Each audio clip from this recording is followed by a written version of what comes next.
är frisk gjord av ko. Produceras på Gröndalen gårdsmejeri i Näs i Åkershus.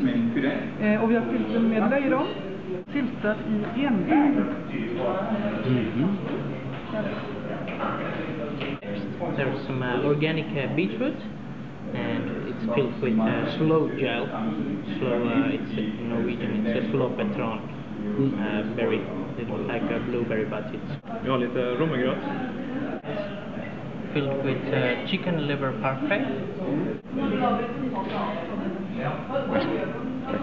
Det är en av de mest traditionella Maemo-rätterna, eller smakerna. Den här har varit med helt sedan starten.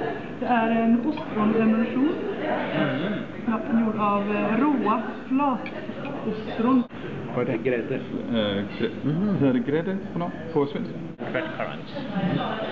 Spises med fingrene, og mens I spiser, så sørger vi for, at sanserne bliver vækket til live lidt.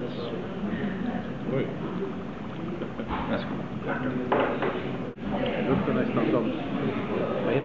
Så er vi med en puré på havtorn, og så tyndskåret gyllerot. Vi serverer vores kamskjell på 2 måder. Der ligger 3 stykker rå. Vi ser, hvordan vi får ind til. Timmar och serveras med en puré av karamelliserad sellerirot. Så har vi sagogryn. Puré på brændt løg, og så er det rødløgsgelé over toppen. Ja, der får I en lille ekstra servering, inden vi går videre i aftens menu. Og få lidt sådan samme stil i smag, kan man sige.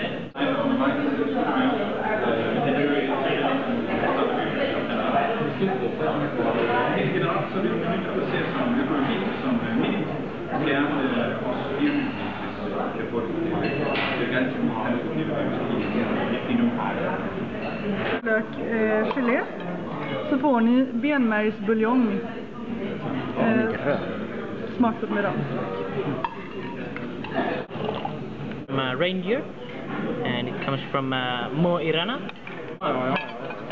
Steak juice from the pan. De drikker alkohol. Local blue cheese from Aegean, which is frozen, and served with black chocolate. Vi frostet rømme i bunden, sour cream. Det har vi der. Sert. Det er en skum, eller undskyld, en creme i bunden på stigte. Masser af sødme, masser af syre, ligesom sådan helt sådan nødet finish faktisk. Smager ufattelig. Og til han så er det lønnesirups-saft. Sir, there's this is one of our classic courses. It has been menu since we have opened. Brown butter, and for the Brinsvärd. a little bit more brown butter. And the butter is the same butter that you had with the bread from Röros. Med smak av bjørken. Den samme kaffe på hver. Vi går efter en opskrift, som er sådan gammel skandinavisk, om det er norsk, dansk eller svensk, det ved jeg ikke. Vores kaffe fra Timelbo Kaffe her i Oslo, som klart er nogle af verdens bedste førende baristaer lige for tiden.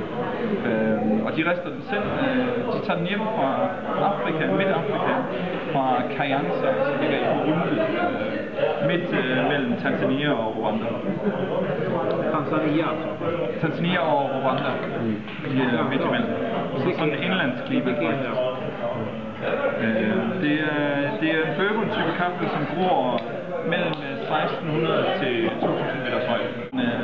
Det er meget klassisk, sådan ligesom sådan en japansk urte. Men det smager måske sådan lidt mere til at sige norsk, eller måske mere sådan skandinavisk.